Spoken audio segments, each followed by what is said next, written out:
नमस्कार प्यारे विद्यार्थियों, मैं आपका साथी चंद्र Prakash Chandra education official YouTube channel पर आप सभी का हार्दिक स्वागत और अभिनंदन करता हूं। प्यारे विद्यार्थियों, प्री बीएसटीसी प्री डीएलएड 2025 की परीक्षा से संबंधित संपूर्ण जानकारी उपलब्ध करवाने को लेकर मैं आपके सामने इस वीडियो के माध्यम से जुड़ रहा हूं। उम्मीद करता हूं कि सभी विद्यार्थी इस वीडियो के माध्यम से अंत तक मेरे साथ जुड़े रहेंगे। चलिए इस वीडियो में आगे बढ़ते हैं। उससे पहले एक छोटी सी रिक्वेस्ट करूंगा कि इस वीडियो के माध्यम से आप अगर मेरे साथ पहली बार जुड़ रहे हैं तो इस चैनल को जरूर सब्सक्राइब करें और बेल आइकन को भी प्रेस कर लें, क्योंकि एजुकेशन से जुड़ी पल पल की अपडेट यहीं पर आपको सबसे पहले देखने को मिलेगी।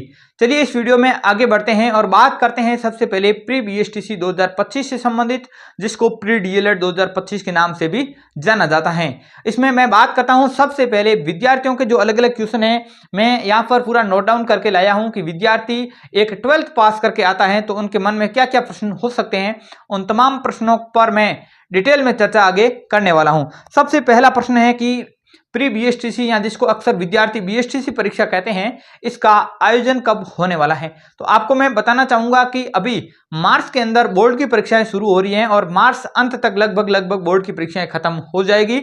उसके बाद अप्रैल एंडिंग तक या 5-10 मई तक आपके सारे परिणाम भी घोषित हो जाएंगे।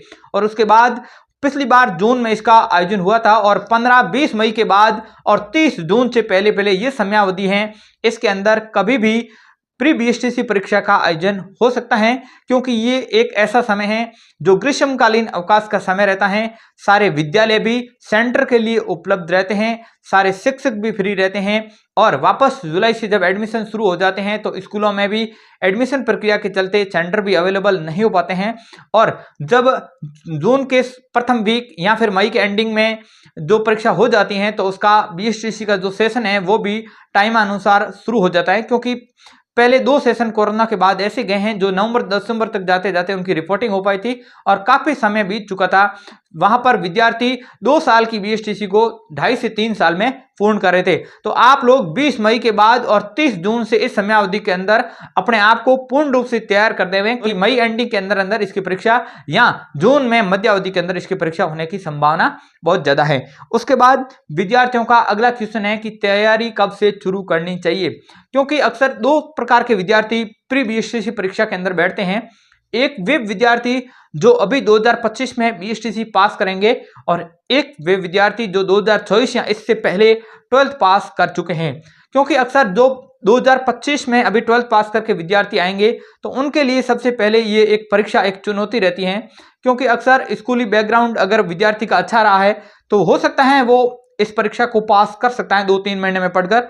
लेकिन अब मार्च एंडिंग तक इसका बोर्ड का एग्जाम चलता है तो विद्यार्थी के पास 2 महीने का समय तकरीबन मिलता है। और मैं मानता हूं कि 2 महीने में पढ़कर हर कोई विद्यार्थी के लिए कंपटीशन एग्जाम को पास करना आसान नहीं है। लेकिन ऐसे विद्यार्थी जो 2024 या इससे पहले परीक्षा 12th की पास कर चुके हैं, उनके पास तो काफी समय भी है, वो इस परीक्षा को आसानी से पास कर सकते हैं। तो उनके लिए आपको मैं बताना चाहूंगा, अगला क्वेश्चन विद्यार्थियों का आएगा कि कोचिंग करें या नहीं, तो उसका रिप्लाई मैं अब कर रहा हूं कि ऐसे विद्यार्थी जो 2024 या 2025 में 12th पास आउट कर रहे हैं तो ऐसे विद्यार्थियों को एक बार ऑफलाइन कोचिंग ले लेनी चाहिए, क्योंकि अक्सर ऐसे विद्यार्थी कोचिंग नहीं करते हैं तो उनको कंपटीशन में आने से पहले कंपटीशन का क्या माहौल है, कंपटीशन में किस प्रकार के प्रश्न पूछे जाते हैं, किस प्रकार के पेपर आते हैं, ये समझना बहुत आवश्यक है। तो उसको लेकर आपको एक बार जब कोचिंग करनी होगी तो कोचिंग करेंगे तो आपको पूरा मैटर समझ में आ सकता है कि कहां से पढ़ना है, कैसे पढ़ना है और कितना पढ़ना है। और जो विद्यार्थी 2024 से पहले 12th पास आउट कर चुके हैं या कोई ग्रेजुएट भी कर चुका है या ग्रेजुएट कर रहा है, तो ऐसे विद्यार्थियों को बताना चाहूंगा कि अगर आपने एक बार पहले कहीं से ऑफलाइन कोचिंग ले ली है तो आपको दोबारा प्री बीएसटीसी को लेकर कोचिंग लेने की आवश्यकता नहीं है, क्योंकि आप जब तक सेल्फ स्टडी नहीं करेंगे तब तक आप लोगों का चयन भी होना मुश्किल हो सकता है। क्योंकि कोचिंग चाहे कितना भी कर लें, कोचिंग संस्थान कितना भी पढ़वा दें, लेकिन जब तक आप सेल्फ उसको याद नहीं करेंगे तब तक आपका काम नहीं बन सकता है। तो आप लोगों को मैंने कोचिंग को लेकर बता दिया है कि कोचिंग करनी चाहिए या नहीं करनी चाहिए। दोनों प्रकार के विद्यार्थियों के सामने मैंने आपका ऑप्शन भी बता दिया है। उसके बाद विद्यार्थियों का अगला क्वेश्चन है कि रोज कितने घंटे पढ़ें कि प्री बीएसटीसी की परीक्षा को पास किया जा सकता है। अब कितने घंटे पढ़ें, इसके मैं दो तरीके के आंसर दूंगा। एक ऐसे विद्यार्थी होते हैं जो डेली 12-13 घंटा पढ़ते हैं लेकिन उनको याद कम होता है, और एक ऐसे विद्यार्थी होते हैं जो 5 घंटे डेली पढ़ते हैं लेकिन उनको 12 घंटा पढ़ने के बराबर याद होता है। तो इसमें घंटे की सीमा आप अपने हिसाब से निर्धारित कर सकते हैं कि आपका बैकग्राउंड बेसिक्स कैसा क्लियर है या नहीं है। अगर आप एवरेज 6 से 7 घंटे 8 घंटे पढ़ लेते हैं तो आप प्री बीएसटीसी परीक्षा को पास कर सकते हैं। उसके लिए आपका पहले का बैकग्राउंड भी अच्छा होना चाहिए। मैं एजुकेशनल बैकग्राउंड की बात कर रहा हूँ, ना कि इकोनॉमिकल बैकग्राउंड की। उसके बाद बात करते हैं कि क्योंकि अक्सर 12th पास आउट करके विद्यार्थी आते हैं तो उनके मन में एक डाउट जरूर रहता है कि बीएसटीसी प्री बीएसटीसी परीक्षा के अंदर नेगेटिव मार्किंग है या नहीं।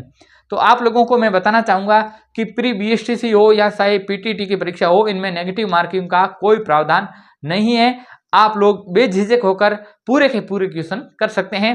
हो सकता है आगे आने वाले वर्षों में इसमें नेगेटिव मार्किंग का प्रावधान कर दे तो पता नहीं, लेकिन अभी तक ऐसा कोई प्रावधान नहीं है। उसके बाद विद्यार्थियों का एक डाउट है, हालांकि मैं इस पे नहीं बताना चाहूंगा क्योंकि अभी पेपर का कोई डेट ही नहीं आई है, पेपर कब होगा कब नहीं होगा, पेपर कैसा आएगा। लेकिन विद्यार्थियों का मन में ये, काफी विद्यार्थियों ने मेरे से पूछा भी है ऑफलाइन कि कितने नंबर लाएं कि प्री बीएसटीसी में सिलेक्शन हो जाएगा।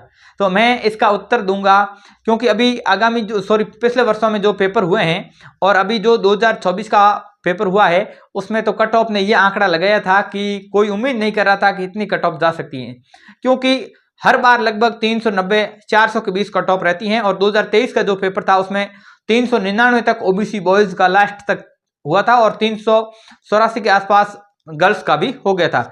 लेकिन इस बार जो 2024 का पेपर आया था इसमें बॉयज का ओबीसी में 435 और गर्ल्स का 420-423 के आसपास चयन हुआ था मेरे हिसाब से, जहां तक मैं याद कर पा रहा हूं। तो कट ऑफ थोड़ा पेपर इजी आ जाता है तो कट ऑफ थोड़ी ऊपर जाती है, थोड़ा पेपर टफ आता है तो कट ऑफ थोड़ी नीचे रहती है।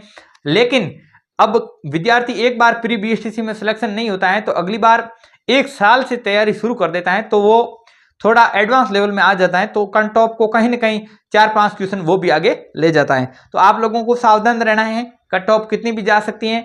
आप लोगों को मानसिक रूप से तैयार करना है कि मैं तो पूरे में से पूरा नंबर लाऊंगा, 600 का पेपर है तो 600 ही लाऊंगा। उसके बाद अगला क्वेश्चन विद्यार्थियों का है कि कितने सीटें इस बार बीएसटीसी के अंदर रहने वाली। अब सीटों की संख्या 25,000 और 26,000 के बीच है, क्योंकि नई कॉलेजों को मान्यता अक्सर बहुत कम मिलती है और मिलती है भी तो भी 50-100 सीट मिलती है, कोई ज्यादा फर्क पड़ने वाला नहीं है। तकरीबन 26,000 विद्यार्थी प्री बीएसटीसी के अंदर लिए जाते हैं हर वर्ष। तो आप लोग भी इसी आंकड़े को मानकर आगे बढ़ते रहें। हालांकि इसमें क्या पढ़ना है, कैसे पढ़ना है, कितना पढ़ना है, पेपर का पैटर्न क्या है, इसको लेकर मैंने ऑलरेडी एक वीडियो जारी कर दिया, उसका लिंक मैं डिस्क्रिप्शन या आई बटन में दूंगा, आप जाकर चेकआउट कर सकते हैं। क्योंकि मैंने 600 अंकों के पेपर को पूरा डिवाइडेशन करके बताया है कि क्या क्या आपको पढ़ना है और कहां से पढ़ना है।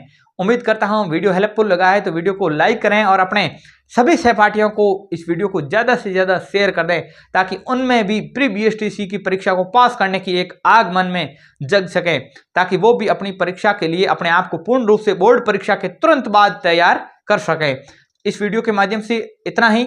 अगले वीडियो में मिलते हैं नेक्स्ट इन्फॉर्मेटिव जानकारी में, और बीएसटीसी से संबंधित तो श्रृंखला लगातार चलेगी ही और आप लोगों को इसका साथ जरूर निभाना है। और एक जानकारी जाते जाते बताना चाहूंगा कि डिस्क्रिप्शन में टेलीग्राम चैनल का लिंक दिया गया है, आप जाकर उस टेलीग्राम को ज्वाइन जरूर करें, क्योंकि कोई भी सूचना होती है तो वीडियो के माध्यम से बताना इम्पॉसिबल है, लेकिन टेलीग्राम पर उस तुरंत सूचना को तुरंत सॉर्ट आउट किया जा सकता है। इसलिए आप सभी विद्यार्थी अधिक से अधिक उस टेलीग्राम को ज्वाइन करें।